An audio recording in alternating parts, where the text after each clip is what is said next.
네, 할렐루야. 오늘 신명기 11장 말씀을 통하여서 너희가 건너가 차지할 땅은 이란 제목으로 하나님 말씀 증거하도록 하겠습니다. 여러분, 창세기 1장에 보면 하나님이 6일 동안 세상을 만드시고 마지막 결론에다가 이렇게 말씀하십니다. 우리가 우리의 형상을 따라 사람을 만들어서 그 사람들로 하여금 이 세상을 한번 다스리게 하자. 이 세상을 다스리게 하자. 그것을 갖다가 28절에서는 다시 이렇게 자세히 설명하시는데 이 사람들을 갖다가 생육하고 번성하게 하고 땅에 충만하게 하라. 땅을 정복하게 하라. 바다의 물고기와 하늘의 새와 땅에 움직이는 모든 생물을 다스리라. 이렇게 하나님은 사람을 만드시고 세상을 만드신 후에 첫 번째로 하나님은 우리에게 이러한 명령을 하셨어요. 여러분, 성도는 이 하나님의 명령의 말씀이 생명인 줄로 믿습니다.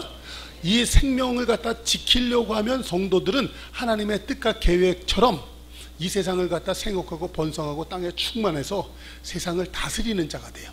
그러나 이 하나님의 이 명령의 말씀을 갖다 기억하지 못하고 내 되는 대로 살아가게 될 것 같으면 그 사람은 다스리는 것이 아니라 다스림을 받는. 여러분, 옛날에 우리가 일제시대를 겪었는데 일본 사람들이 와서 우리를 다스리니까 어떻게 돼요? 너무나 인생이 비참했었어요. 가장인 아빠는 그 자식이 일본의 어떤 군사 위안부 있죠, 이런 데 끌려가는데도 막지를 못했어요. 그때 그 아버지의 비참함이라는 건 이루 말할 수 없을 거예요. 아내도 끌려갔었어요. 정작 본인도 징용에 끌려가고 어떤 사람은 살아 돌아오지 못하고 죽는 그런 비참함을 겪었습니다. 여러분, 피지배자의 삶은 이렇습니다. 하나님께서는요, 이렇듯 이 엉망된 세상을 갖다가 당신의 자녀들을 통하여서 바르게 세우기를 원하셨어요. 그래서 하나님의 주권이 세워지고 하나님의 나라가 이 땅에 임하기를 원하셨어요.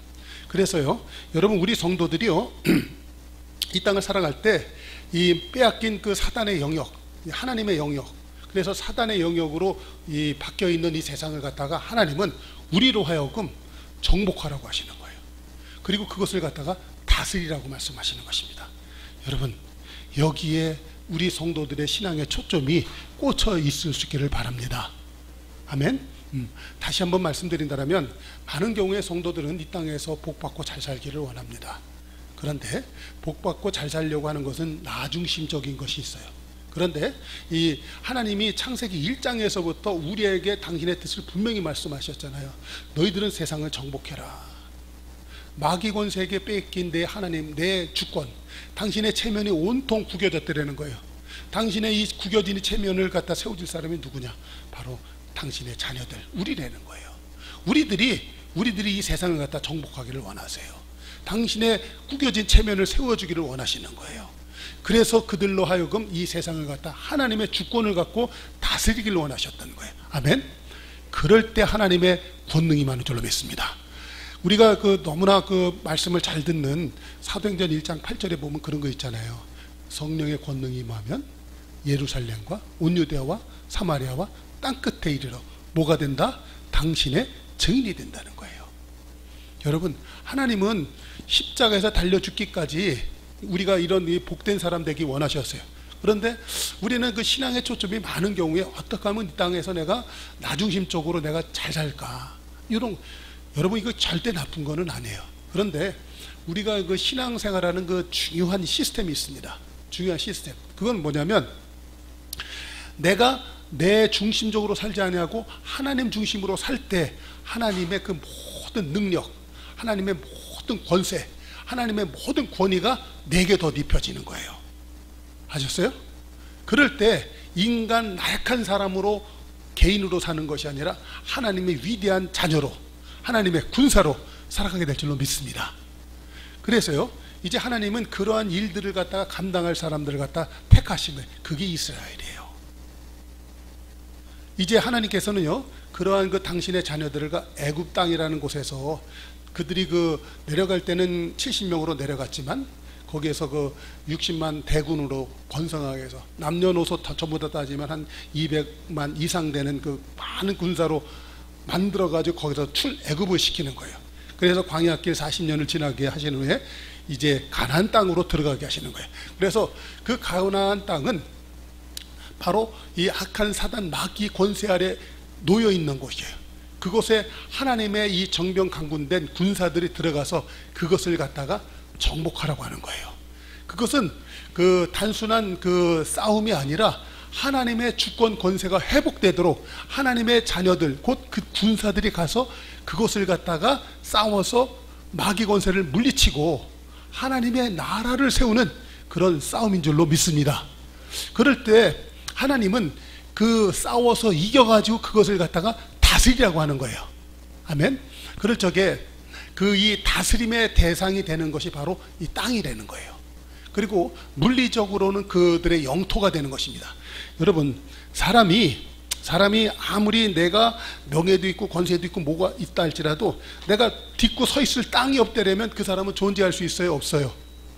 그래서 이제 하나님께서는 우리에게 영적으로다가 신앙의 그 지주, 중심, 너희들은 땅에서 생육하고 번성하고 충만하여서 이 정복하는 자가 되어야 된다. 그 다스릴 수 있는 자가 되어야 된다. 이 정신적으로 무장하게 딱 하신 다음에 우리가 실제로 나가서 생활해야 될 터전에 대해서 말씀하시는 거예요. 터전. 결론적으로 예수님께서 이 땅에 오셔서 이런 말씀하시죠. 온유한 자는 복이 있나니 그가 뭐를 차지하리라? 땅을 차지하리라. 그런데 하나님은 이렇게 말씀하세요. 너가 건너가서 차지할 땅이라는 거예요. 건너가야 돼요. 여러분, 건너간다라는 것은 그 바닷물이 창이라고 강물이 창이라는 것을 의미해요. 그 바닷물이 창이라고 강물이 창이라는 것을 건너가려면 매우 그 위험함을 건너뛰어야 되는 거예요. 다시 말해서 용기와 도전의 마음을 가지고 가지 않으면 그 건너가지도 못할 뿐만 아니라 차지할 수도 없다는 것입니다. 여러분, 신앙생활은 하나님이 우리에게 두 가지를 갖다가 말씀하시는 거예요. 먼저 건너가라는 거예요. 다음에 차지하려는 거예요. 왜냐하면 원래 내 것이었다는 거예요. 하나님 것이었다는 거예요. 단지 마귀 권세에게 빼앗겼다는 거예요. 그러므로 차지할 줄 아는 성도가 되기를 주 이름으로 축원합니다. 여러분, 그렇기 때문에 여기에는 반드시 치열한 싸움이 있을 수밖에 없습니다. 그러나 우리가 싸워야 될 상대는 예수 그리스도의 십자가의 사역을 통하여서 정사와 권세가 무력화되고 하나님의 능력이 십자가에서 승리하여서 우리에게 승리의 깃발을 이미 안겨준 그런 이겨놓은 싸움인 줄로 믿습니다. 그러므로 여러분 속 안에 있는 그 나약함, 연약함을 떨쳐버릴 수 있길 바랍니다.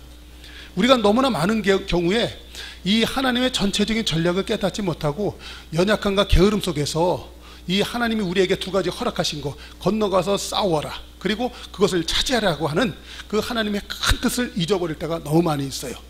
여러분, 우리 한번 힘써 싸우는 은혜가 있기를 축복합니다.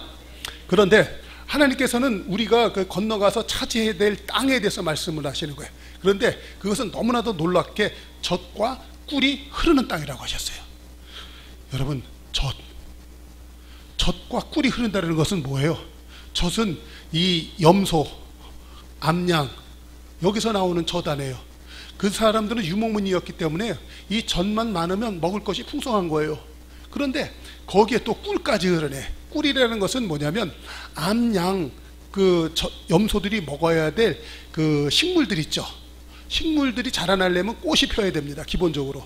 근데 그 꿀이 많다라는 것은 벌이 많다라는 것이고요. 벌이 많다라는 것은 벌들이 먹을 것이 많다라는 것은요, 산천초목이 우거지는 것을 갖다 뜻하는 것이에요.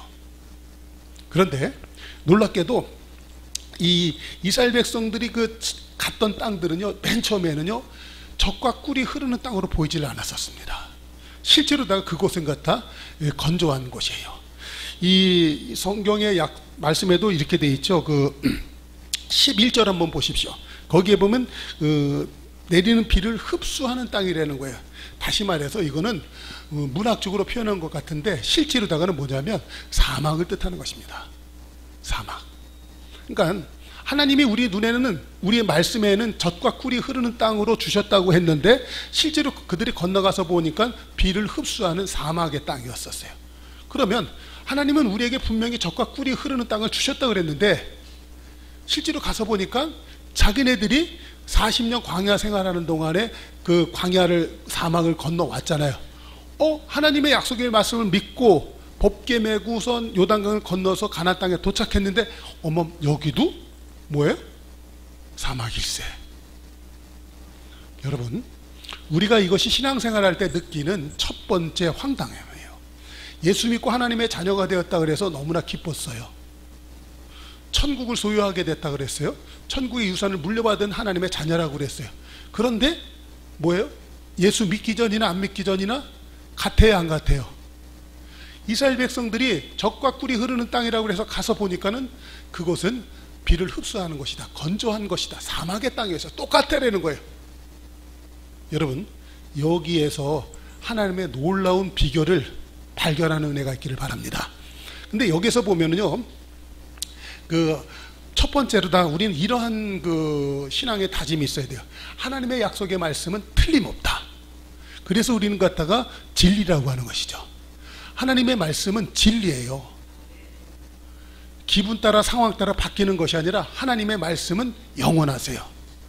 할렐루야. 그래서 신실한 하나님이라고 그랬잖아요. 하나님이 우리에게 젖과 꿀이 흐르는 땅을 주셨다고 했기 때문에 내 시각적으로는, 환경적으로, 느낌적으로, 감각적으로다가는 사막이야. 그렇지만 하나님 말씀은 젖과 꿀이 흐르는 땅이라고 했으므로 하나님이 뭐라고 하시는지 거기에다가 귀를 기울이는 지혜가 있어야 되는 거예요. 그죠?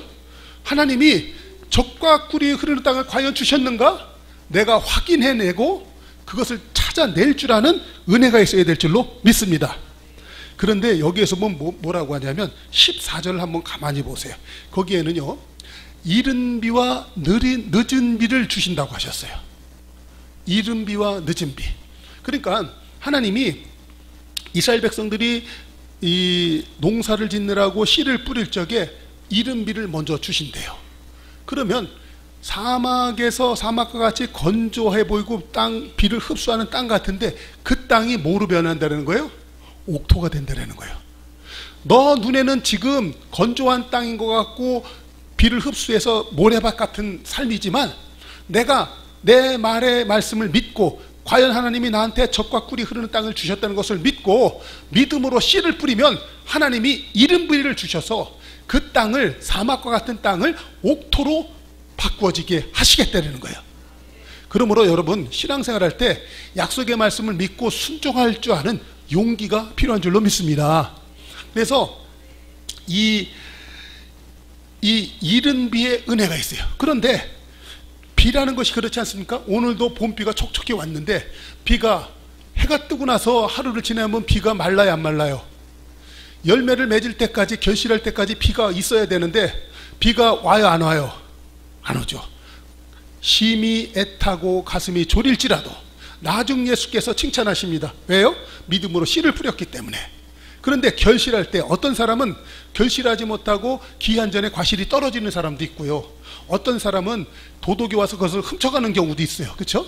그런데 하나님이 그러한 이 낙과와 이 도적의 위험을 하나님이 막아주시다가 내가 믿음으로 끝까지 하나님이 내 삶 가운데 젖과 꿀이 흐르는 땅을 주신 것을 믿고 나가는 자에게는 하나님이 반드시 결실하기 직전에 잘 맺도록 늦은 비를 하나님이 반드시 주십니다. 아멘. 그래서 그들의 삶으로 하여금 마침내는 그의 삶에 하나님의 약속의 말씀이 실현되어서 젖과 꿀이 흐르는 땅을 확인하도록 하나님이 역사하시는 거 믿으시기 바랍니다. 그러므로 여러분, 이런 것이 있어요. 우리가 신앙생활할 적에 어떤 사람은 예수 믿으면서 구원받기 이전의 삶과 구원받고 난 이후의 삶이 달라지는 것이 있는 거예요. 구원받기 이전의 삶은, 사람은 이런 거예요. 이 노력과 애씀이 있습니다. 열심히 살아요. 그것을 갖다가 신명기 11장 10절에서는 이렇게 말해요. 파종한 후에 발로 물대는 것 같다. 애굽 땅에서 너의 삶은 뭐냐면 이 파종한 후에 발로 물대는 거예요. 그러니까 봐요. 예수님 믿기 전에는 사람들이 다 열심히 살아요. 그러니까 애굽에서 농사를 지으면 어떻게 하냐면 이 농작물을 기르는 밭 있죠. 밭 옆에 물고랑이 흘러가. 그러면 그 물고랑을 이 발 있죠, 수차를 밟아갖고 그 물을 끌어올려야 되는 거예요. 그러니까 농사를 잘 지으려면 내가 이 발로 물대는 것, 이 수차를 발로 돌려야 돼. 그래서 부지런히 하면은 잘 사는 거고 게으르면 못 사는 거예요. 아셨어요? 그런데 하나님이 우리를 갖다 구원한 다음에 당신의 자녀가 되는 것은 뭐냐면, 하나님의 자녀는 이런 거예요. 이른 비와 늦은 비가 안 오면 망해야. 그렇죠? 하나님은 분명히 우리에게 적과 꿀이 흐르는 땅을 주셨지만, 이전에는 내가 노력과 열심으로 사는 길이 있었어. 그러나 이번에는 하나님이 나의 삶의 터전을 언제 바꿔놓으신 거야. 어디로다가? 적과 꿀이 흐르는 땅으로 바꿔주셨지만, 실제로 내 삶 가운데 보이는 건 뭐예요? 비를 흡수하는 땅이야. 근데 거기에 비가 안 오면, 이른 비가 안 오면, 늦은 비가 안 내리면 어떻게 돼요? 망하는 거예요. 그러니까 이 사람은 결국 뭐를 봐야 되는 거예요? 하나님의 권위, 하나님의 주권을 인정하지 않으면 이 사람은 도저히 잘 살 수가 없었던 거예요. 구원받기 이전에는 자기가 열심히 하고 노력하면 살 수 있었어요. 인간의 노력으로. 그러므로 그 사람에게는요, 하나님이 필요가 없는 거야. 있어도 그만, 없어도 그만. 내가 열심히 그 발로 물대는 거와 같으니까 내가 열심히 수차 발로 밟으면 살 수 있어. 그런데 예수 피로 구원받고 하나님의 자녀가 된 이후로다가 어떻게 돼요? 내가 있는 곳은 비를 흡수하는 건조한 땅이기 때문에 비 안 내렸다면 큰일 나. 그래서 하나님의 은혜가 필요한 거야. 하나님의 도우심이 필요한 거야. 그래서 이 사람은 절실히 뭐가 필요한 거냐면 믿음으로 살아가는 수밖에 없는 거예요. 믿음이 있어야 되는 거예요. 그래서 우리 성도들이 예수님을 믿고 난 다음에 그 믿음으로 살아가는 것이 중요해요. 여기에서 우리가 반드시 해야 될 것이 있어요. 그러니까는 그 전에는 인간의 길이 있었다면, 이젠 내가 예수님 믿고 난 다음에는 하나님의 길이 있다라는 거예요. 예수님이 이 땅에 오셔서 내가 곧 길이요 라고 말씀하셨잖아요. 이사야 선지자는 이렇게 말씀하십니다. 내 생각은 너희 생각과 다르고 내 길은 너희 길과 다릅니다. 이는 하늘이 땅보다 높은 같이 내 길은 너희 길보다 높으며 내 생각은 너희 생각과 달라. 그러니까 여러분, 예수 믿을 때 이것이 있어야 돼요. 하나님의 다니는 길을 갈 줄 알아야 돼요. 하나님이 생각하신 것을 생각할 줄 알아야 돼요.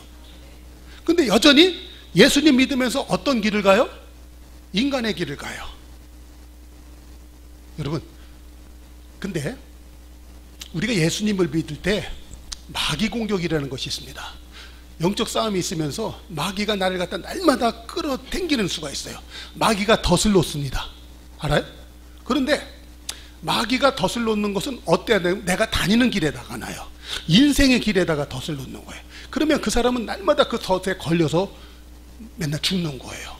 그런데 하나님의 길이 있습니다. 거기에는 마귀가 덫을 놓을 수 있을까요, 없을까요? 이런 거예요. 제가 한번 비유를 하나 할게요. 어렸을 때 눈이 오는 날 산토끼 잡으러 가는 경우가 있어요. 그 동네 애들이 알아요. 이 토끼가 굴 파고 어디 사는 거 압니다. 그러면 거기에 막대기 쑤시고 막 토끼 몰아요. 그러면 토끼가 깡충 튀어나오고 딱 도망갑니다. 그러면 이 토끼를 쫓아가요. 그러면 이제 아는 아들은 그 토끼를 산 아래로 몬다고 그래요. 그런데 아무리 재주 가져도 그 토끼 몰아갖고 그 토끼 무지 빨라요. 우리 저 성도님 토끼 잡아보셨어요? 근데 안 잡아봤지만 잡을 수 있을 것 같아요? 만약에 그렇게 잡을 수 있는 능력이 있다면 성도님은 여기 있지 않아요. 조이너스 언니가 되어가지고 세계 육상대회 나가서 1등 할 거예요. 상금 타가지고 그 돈 가지고 막 오픈카 타고 막 몰려다니면서 막 머리 휘날리고 다닐 수도 있어요. 토끼 잡기 어려워요. 근데 토끼 잡는 법이 있대요. 토끼는 반드시 지 발자국만 따라다녀. 지가 밟았던 길로만 가. 인생의 길하고 똑같아. 그래갖고 그 토끼 발자국 그 자리에다 덫을 놓는 거야. 그러면 토끼가 깡충깡충 도망갔다가, 진짜 잽싸게 도망갔죠. 갔다가 그 발자국 따라서 또 오는 거야. 그러다 거기다 덫을 놨더니 탁 걸려서 잡는 거예요. 토끼 고기 맛있어요. 할렐루야. 그런데 사람이 그러고 사는 거예요. 하나님의 길이 있습니다. 인간의 길이 있어요. 근데 예수 믿고 난 다음에 여전히 인간의 길로 가는 거야. 그러니까 사단 마귀의 덫에 날마다 걸려갖고 그 사람은 그냥 헬렐레 되는 거예요. 오늘 이후로다가 하나님의 길을 걸어가는 은혜가 있기를 축복합니다. 아멘. 그런데 우리가 차지할 그 땅, 내 눈에 볼 때는 이 비를 흡수하는 그 땅에는요 어떤 은혜가 있냐면, 여러분 그 12절을 한번 보십시다. 12절 보니까 내 하나님 여호와께서 돌보아 주시는 땅이라 연초부터 연말까지 내 하나님 여호와의 눈이 항상 그 위에 있느니라. 아멘. 우리가 예수님 믿고 난 다음에 우리가 얼마나 잘합니까? 예수 믿는데 은혜만 있지 않고 은혜가 더한 곳에 뭐가 있더라? 마귀도 춤을 춰요. 하나님의 은혜가 있으면 꼭 마귀가 춤을 춰요. 그런데 우리가 절대 잊지 말아야 될 것은 이것입니다. 하나님은 나를 어디에다 갖다 놓으셨다? 젖과 꿀이 흐르는 땅에다 주셨다. 이 믿음의 확신이 흔들리면 마귀가 더 춤을 춰요. 그러나 여기 외에 하나님은 뭐냐면, 내가 새초부터 새말까지 처음서부터 끝까지 1년 365일 내가 너를 지켜보고 있다. 여호와 하나님의 눈이 보고 있다라는 거예요. 할렐루야. 정말 제가 제 아내하고 살면서 참 감사한 것은요, 저는요 집에 오면 너무 힘드니까 옛날에 텔레비전 보고 내가 좋아하는 음악 틀어놓고 난 딴짓하고 있어요. 그런데 우리 한 식구는요 저한테 한 입으로다가는 막 그냥 뭐라 그래요. 뭐 집에 들어오면 설거지를 하는데 청소를 하는데 뭐 막 저한테 막 노래 부르는 거 있잖아요. 집사님들 안 그래요? 집에서 안 그러는 척하고 있는 것 같아. 근데 그러면서도 기가 막히게 지 아들 있잖아요, 예담이. 그 녀석이 자빠질 것 같으면 얼른 가서 그걸 탁 받더라고. 이 여자들의 이 멀티플레이어는 진짜 남자로서 존경스러워요. 입으로다가 저한테 막 뭐라고 있습니다. 그러면서 지 아들 자빠지는 건 얼른 가서 탁 받아주더라고요. 엄마의 눈은 자식을 떠나지 않아요. 하나님은 당신의 성도인 자녀들을 갖다가 눈을 띄지 않는 줄로 믿습니다. 그래서 하나님이요, 마태복음 1장 23절에 보면 하나님이 저희 백성들과 함께 하심이라. 그래서 임마누엘이라고 했잖아요. 하나님의 임마누엘이 늘 있는 것을 까먹지 않는 은혜가 있기를 바랍니다. 그래서요, 하나님은 우리 성도들한테 이것을 말씀하시는 거예요. 그러니까 잡아요. 하나님은 우리에게 분명히 뭘 주셨다? 젖과 꿀이 흐르는 땅을 주셨다. 그러므로 내 눈에 보이는 비를 흡수하는 그 건조한 땅, 내 눈에 보이는 환경, 느낌, 감정 이런 거 따라 살면 안 돼요. 하나님 분명히 우리에게 이른 비와 늦은 비를 주신다. 할렐루야. 그리고 하나님의 눈은 새초부터 새말까지 365일 임마누엘 되셔서 나를 지켜보고 계신다. 절대 이것을 갖다 잊지 않기를 바랍니다. 그러므로 이것이 이루어지는 삶이 살게 돼야 되는 거예요. 이것이 이루어지게. 그것은 뭐냐면 바로 하나님의 명령을 지켜주라는 거예요. 하나님의 명령. 하나님의 명령은 무엇입니까? 바로 너가 그것을 갖다 건너간 이후에 내가 너에게 약속하신 말씀들이 있습니다. 계명들이 있어요. 율법들이 있어요. 하나님이 우리에게 소원하신 뜻들이 있습니다. 그것을 갖다 지키려고 해야 돼요. 그러면 하나님이 내 삶 가운데 젖과 꿀이 흐르도록 할 때 이른 비를 주시고 느린 비를 주시고, 그리고 하나님이 새초부터 새말까지 365일 임마누엘 하시는 하나님의 눈동자가 저희를 지키는 은혜가 있게 될 줄로 믿습니다. 그러니까 여러분, 하나님의 명령을 지키는 게 중요해요. 우리가 그동안 한국교회 이런 소리 많이 했죠. 은혜. 예수 믿고 교회 한번 나오면 구원받고. 정말 좋은 말씀입니다. 하나님이 은혜 주셨다. 여러분, 그런데 그 은혜가 내 삶 가운데 유지되게 하는 것이 있다는 거예요. 그것은 하나님의 말씀을 지키는 거예요. 이 시대에 많은 사람들이 하나님을 갖다가 망령되이 이름을 행하는 자도 있어요. 우상을 옆에 갖다 놓고 섬기는 사람도 있어요. 하나님께서는요, 지금 이 신명기 11장에 오기까지 뭐라고 하냐면, 너희가 건너가서 그 땅에서 그 이방인들과 함께 결혼하지도 말고, 이방 우상 섬기지 말고, 이름을 망령되이 일컬으지 말고, 그런 거 쭉 십계명을 통해서도 말씀하시고, 지금 그 모세를 통하여서 마지막으로 그 가나안 땅 들어가기 직전에 다시 한번 이런 설교를 쭉 하는 거예요. 그러니까는 사람들이요, 하나님의 이름을 망령되이 할 뿐만 아니라 그 우상을 섬기고 하나님 막 속상하게 하는 거예요. 그것은 뭐예요? 하나님의 말을 안 듣는 거예요. 말 안 듣는 거. 그러니까는 우리가 이런 것 있죠. 부모한테 여러 자식이 있는데 돈 많이 벌어오는 자식이 중요한 게 아니에요. 부모된 입장에서는 혹 그가 때로는 능력이 좀 부족할 수 있어요. 돈을 좀 못 벌 수도 있어요. 그러나 부모 말씀에 순종하면 그 자식이 진리쁘잖아요. 그런가요? 우리가 신앙생활이 그런 거예요. 하나님의 말씀이 뭐라고 하셨었지? 그 말씀에 늘 내 촉각을 곤두세우고 그 말씀을 순종하고 살아갈 때 그 명령의 말씀을 지키는 것이 생명인 줄로 믿습니다. 그러면 하나님이 오늘 뭐라고 그래요? 신명기 11장 8절 이하에 보면 너희가 어떻게 된다? 강성할 것이고 그러면 너희가 건너갈 땅을 너희가 차지하게 된다는 거예요. 하나님께서는요 우리 성도들이요 이 차지한다는 것이 뭐예요? 정복하고 다스리라고 했잖아요. 그게 차지하는 거예요. 그러니까 하나님은 우리를 자녀로 낳으시고 하나님의 생각은 일목묘연해요. 우리가 이 땅에서 생육하고 번성하고 땅에 충만해서 이 세상을 갖다 정복한 후에 다스리기를 원하는 거예요. 오늘 하나님께서는 가나안 땅에 건너가서 우리 하나님의 자녀들 그 군사들이 그 땅을 갖다가 차지하기를 원하시는 거예요. 할렐루야. 그러려면 여러분 배포가 있어야 돼요.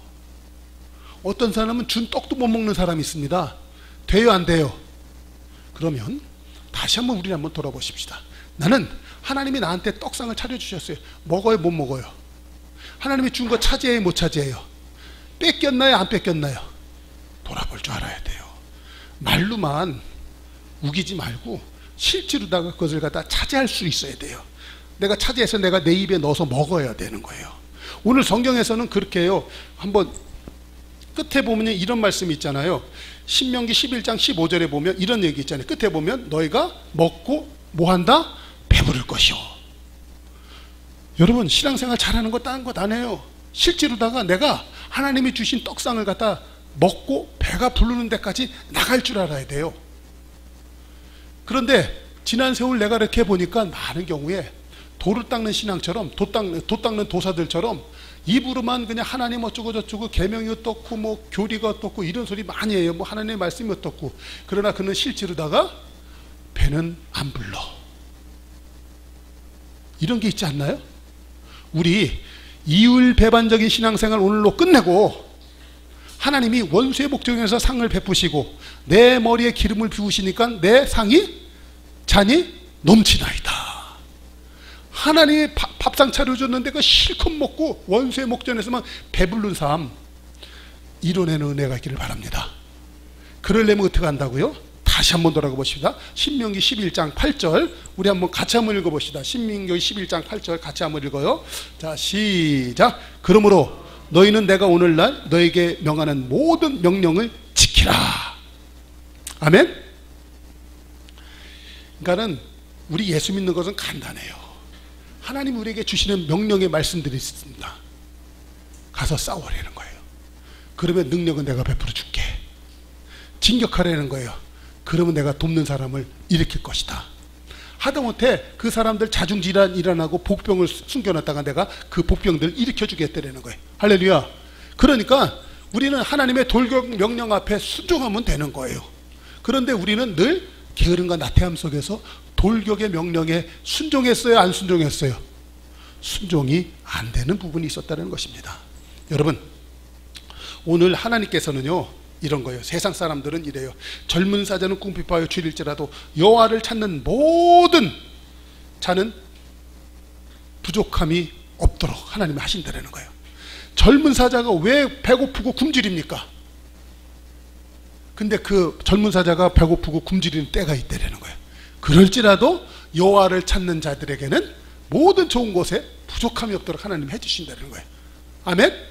그러니까 내가 예수님 믿기 전에 다니던 길하고 예수님 믿고 난 다음에 길은 달라요. 오직 하나님의 약속의 말씀 믿고 아멘하고 그 말씀대로 순종하고 살면 되는 거예요. 할렐루야. 그러면 이김과 승리는 성도들에게 있게 될 줄로 믿습니다. 그러면 그는 창세기 1장 그 26절 27절 이하에 정복하고 다스리는 일을 갖다가 하는 성도가 되는 거예요. 그래서 마침내 그가 그 땅을 건너가 강을 건너가 차지하게 될 줄로 믿습니다. 이제 그러므로 여러분 하나님은 우리에게 젖과 꿀을 흐르는 땅을 주셨어요. 이거를 갖다가 가슴 아픈 얘기 같지만 우리가 분명히 알아들으십시다. 예수님을 믿고 하나님의 자녀가 되고 한 교회를 섬긴다고 하면서 여전히 가난하고요, 여전히 패배감 속에 있고 여전히 궁핍한 가운데 있다면 내가 신앙생활 잘하는 걸까요, 못하는 걸까요? 오늘 믿어서 어제와 똑같은 삶이에요. 그렇죠? 광야길 40년 지나고 가나안 땅 들어갔는데 똑같다 그랬잖아요. 그렇죠? 그러나 뭐가 필요하다? 믿음이 있는 거예요. 약속의 말씀을 믿는 거, 그게 다르다 그랬죠. 그러니까 오늘 믿었어.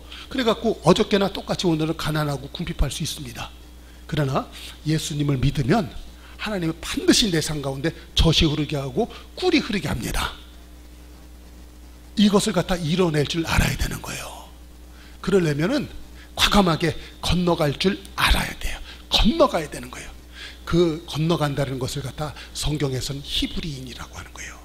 히브리인. 예수 믿는 사람이 히브리인인데, 히브리라는 맛이 강을 건넌 자라는 거예요. 여러분, 성도들이요, 이 땅에서 강을 건넌 성도가 있고요, 안 건넌 성도가 있어요. 예수님 믿으면서 강을 안 건너, 강을 건너려면 두려움을 떨쳐내고 이겨낼 줄 알아요. 그래야 강을 건너는 것입니다. 전 개인적으로 그 철인 3종 경기를 하고 싶은 적이 많아요. 그 사람들은요, 사이클 막 타고 막 뛰어가고 가서 강물에 푹 해갖고 그 몇 킬로의 강물을 막 거슬러 헤엄쳐 가잖아요. 그 다음에 나와갖고 사이클 타고 막 달려가잖아요. 난 그런 거 하는 거 참 재밌는 것 같아. 근데 그 강물에 뛰어들려면 겁 있으면 못 뛰어들어요. 인생은 어떻게 보면 철인 3종 경기와 같은 것 같아요. 뛰어들 줄 알아야 돼요. 강을 건널 줄 알아야 돼요. 여러분, 더 이상 나약함과 게으름 속에서 머뭇거리는 것 이제 끝내십시다. 할렐루야. 그리고 강을 건널 줄 아는 게, 그게 히브리인이야. 다시 한번 해봅시다. 히브리인이 뭐라고요? 히브리 사람이 뭐라고요? 강을 건너는 자예요. 강을 건널 줄 아는 성도가 되시길 주의 이름으로 축복합니다. 그래서 마침내 하나님의 허락하신 젖과 꿀이 흐르는 땅을 갖다가 발현해내는 사람, 내 삶 가운데 그 젖과 꿀이 흐르도록 만드는 성도, 그런 믿음의 사람이 되실 수 있기를 주의 이름으로 축원합니다. 할렐루야. 기도하겠습니다.